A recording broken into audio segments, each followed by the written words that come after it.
Hello friends, welcome back to my channel. আজকে আপনাদের সাথে শেয়ার করব অনুষ্ঠান বাড়িতে কিভাবে পটল চিংড়ি রান্না করা হয়। তার জন্য ভিডিওটা শেষ পর্যন্ত দেখতে থাকুন। প্রথমেই চিংড়ি মাছ আর পটলগুলোর মধ্যে নুন হলুদ মাখিয়ে নিয়েছি।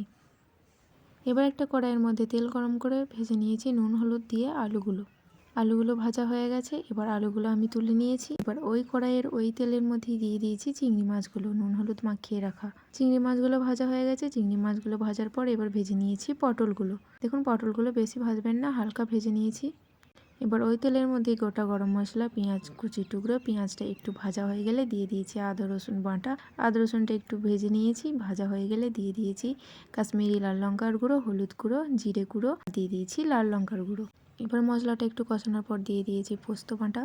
ভেজে রাখা আলু আর পটলগুলো ওই মশলাটার মধ্যে অ্যাড করে দিয়েছি। এবার এগুলো একটু নাড়াচাড়া করে কষে নেওয়ার পর দিয়ে দিয়েছি একটু পরিমাণ মতো জল। এবার এটা একটু ফুটিয়ে নেওয়ার পর দিয়ে দিয়েছি ভেজে রাখা চিংড়ি মাছগুলো, দিয়ে একটু নাড়াচাড়া করে নিয়েছি। 10 মিনিট ফুটে যাওয়ার পর দিয়ে দিয়েছি ধনেপাতা কুচি আর চিড়ে রাখা কাঁচা লঙ্কা। দেখুন এর মধ্যে আলুগুলো সেদ্ধ হয়ে যাবে। এবার সবার শেষে গরম মশলা আর ঘি দিয়ে নামিয়ে নিয়েছি। দেখুন কত সুন্দর হয়েছে, আর টেস্টও হয়েছিল একদম অসাধারণ। দুর্দান্ত স্বাদের পটল চিংড়ি আমাদের রেডি। ভিডিওটি ভালো লাগলে অবশ্যই একটি লাইক করবেন, সাবস্ক্রাইব করতে ভুলবেন না।